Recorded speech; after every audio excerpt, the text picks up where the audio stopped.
اعوذ باللہ من الشیطان اللعین الرجیم بسم اللہ الرحمن الرحیم وبہ نستعین وہو المعین۔ حضرت سید الاوصیاء امیر المؤمنین علی ابن ابی طالب علیہ آلاف التحیت والثناء کی ولادت باسعادت کے پرمسرت ایام کی مناسبت سے آپ تمام سننے والوں کی خدمت میں تبریک و تہنیت پیش کرتا ہوں۔ بہت بہت مبارک ہو، اور میری دعا ہے کہ خداوند متعال آپ کو اپنی زندگی میں حضرات اہل بیت علیہم الصلوۃ والسلام کی خوشیوں کے صدقے میں ڈھیروں خوشیاں عطا فرمائے، اور آپ کی زندگی میں کسی قسم کی کوئی مشکل، کسی قسم کی کوئی اڑچن نہ آئے، اور خداوند متعال حضرات اہل بیت علیہم الصلوۃ والسلام کے صدقے آپ کو ہر قسم کی آفات و بلیات سے محفوظ رکھے۔ حضرت علی ابن ابی طالب علیہ آلاف و تحیت والثناء کی ولادت باسعادت کے پرمسرت ایام کی مناسبت سے میں آپ کی خدمت میں حضرت کی زندگی کے کچھ مختلف پہلوؤں کو بیان کرنا چاہوں گا۔ یہ ایک سلسلہ میں شروع کر رہا ہوں، انشاءاللہ امید ہے کہ آپ اسے غور سے سنیں گے، اور وہ افراد کے جو اسلامی تعلیمات حاصل کرنے کا جن کے پاس وقت نہیں ہے یا جو معلومات نہیں رکھتے ہیں، ان کے ساتھ ان ویڈیوز کو شیئر کریں گے تاکہ وہ بھی حضرت علی ابن ابی طالب کی زندگی کے مختلف پہلوؤں کو جان سکیں۔ البتہ ناگفتہ بے ہے کہ ہمارے علماء، بزرگان، خطباء، ذاکرین حضرت سید الاوصیاء کی زندگی پر روشنی ڈالتے رہتے ہیں، اور حضرت سید الاوصیاء کی زندگی کے مختلف پہلوؤں کو اپنے ممبروں پر مجالس میں ذاکرین سے، علماء سے، واعظین سے سنا ہے۔ لیکن یہ ہم جو سلسلہ آپ کی حیات طیبہ کے بارے میں شروع کرنا چاہتے ہیں، ہم اس کو مختلف پہلوؤں کو پیش نظر رکھتے ہوئے ہماری یہ کوشش ہوگی کہ باقاعدہ ایک متن کے تحت جو سیرہ پیشوایان باقاعدہ حوزہ علمیہ میں یا مدارسہ دینی میں باقاعدہ طور پر پڑھائی جاتی ہے، اس کو متن قرار دے کر اس کے بارے میں گفتگو کریں تاکہ ایک باقاعدہ منظم انداز میں آپ کو حضرت سید الاوصیاء کی زندگی کے بارے میں معلومات حاصل ہو جائے۔ تو آغاز کرتے ہیں حضرت علی ابن ابی طالب کی ولادت باسعادت 13 رجب المرجب 30 عام الفیل کو اللہ تعالیٰ کے گھر خانہ کعبہ میں بیت اللہ میں آپ کی ولادت ہوئی، اور آپ کے والد بزرگوار حضرت ابو طالب علیہ آلاف و تحیت والثناء تھے، اور آپ کی والدہ ماجدہ حضرت فاطمہ بنت اسد علیہ آلاف و تحیت والثناء ہے۔ یہ بات تمام افراد کے لیے واضح ہے، یہاں تک یہ پہلو تمام لوگ جانتے ہیں۔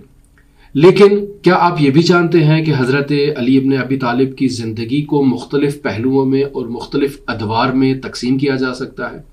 جی ہاں، یقیناً آپ جانتے ہوں گے، لیکن وہ افراد جو نہیں جانتے وہ اس چیز کی طرف توجہ کر لیں کہ حضرت علی ابن ابی طالب علیہ آلاف و تحیت والثناء کی چونکہ ولادت باسعادت بعثت حضرت محمد مصطفیٰ صلی اللہ علیہ وآلہ وسلم سے 10 سال پہلے ہوئی، اور اس طرح سے آپ نے تاریخ اسلام کے پر فراز و نشیب دور کو رسول خدا کی بعثت سے پہلے اور بعثت کے بعد آپ نے اس کو درک کیا، اور تمام وقت رسول خدا صلی اللہ علیہ وآلہ وسلم کے ہم رکاب رہے۔ لہٰذا ہم حضرت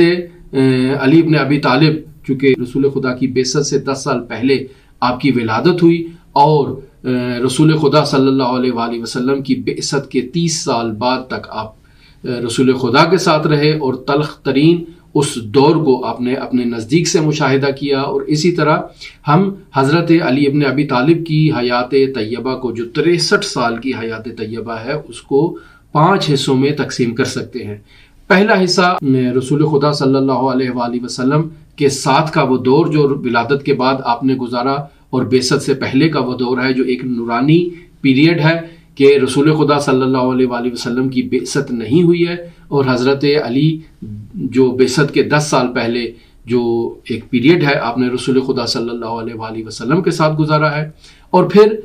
بعثت کے بعد سے لے کر ہم رسول خدا صلی اللہ علیہ وآلہ وسلم کی مکہ سے مدینہ تک ہجرت، اس پیریڈ کو اگر مد نظر رکھیں تو یہ حضرت علی کی حیات طیبہ کا دوسرا دور ہے، اور اگر حضرت علی علیہ الصلوۃ والسلام کی حیات طیبہ کے تیسرے دور کو مد نظر رکھا جائے تو وہ ہجرت کے بعد رسول خدا صلی اللہ علیہ وآلہ وسلم کی مظلومانہ شہادت تک کا دور ہے۔ اور چوتھے دور میں حضرت رسول خدا صلی اللہ علیہ وآلہ وسلم کی شہادت کے بعد سے لے کر حضرت سید الاوصیاء کی ظاہری خلافت تک کا جو پیریڈ ہے یہ چوتھا دور ہے، اور پانچواں دور حضرت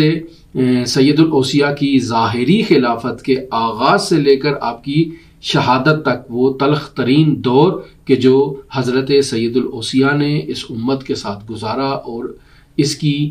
جفاکاریوں کو نزدیک سے مشاہدہ کیا۔ تو میں سمجھتا ہوں یہ 5 ادوار اگر اسی طرح سے ان کا جائزہ لیا جائے اور ان پر گفتگو کی جائے تو حضرت سید الاوصیاء کی زندگی کے تمام پہلوؤں کو اس کے اندر جمع کیا جا سکتا ہے اور اس پر گفتگو کی جا سکتی ہے اور سیر حاصل گفتگو کی جا سکتی ہے۔ تو میرا آپ سے یہی تقاضا ہے کہ آپ ہماری گفتگو کو غور سے سنیں۔ جن افراد نے حضرت سید الاوصیاء کی باقاعدہ حیات طیبہ کا مطالعہ نہیں کیا ہے وہ ہماری ان گفتگوؤں کو سن سکتے ہیں اور باقاعدہ ان 5 مراحل میں ہمارے ساتھ رہ سکتے ہیں تاکہ ہم حضرت سید الاوصیاء کی زندگی کے تمام پہلوؤں کو نزدیک سے جائزہ لیں۔ آپ ہمارے لیے پیغامات بھی چھوڑ سکتے ہیں تاکہ وہ پہلو جو ہم نے حضرت سید الاوصیاء کی زندگی میں بیان نہیں کیے آپ کے تعاون سے ہم ان کا ذکر کر دیں، اور اگر آپ کو کہیں کوئی ابہام ہماری گفتگو میں یا کہیں کوئی سوال ہو تو آپ وہ بھی ہم سے پوچھ سکتے ہیں۔ ہم انشاءاللہ کوشش کریں گے کہ اپنی اس گفتگو میں آپ کے سوالات کا بھی جواب دیں۔ نہایت شکریہ، ہمارے ساتھ رہیے گا۔ کل انشاءاللہ ہم اپنی پہلی گفتگو میں حضرت علی ابن ابی طالب کی ولادت باسعادت سے لے کر رسول خدا صلی اللہ علیہ وآلہ وسلم کی بعثت تک کا جو دور ہے اس کو بیان کرنا شروع کریں گے۔ نہایت شکریہ۔ اللہم صلی علی محمد وآل محمد وعجل فرجہ۔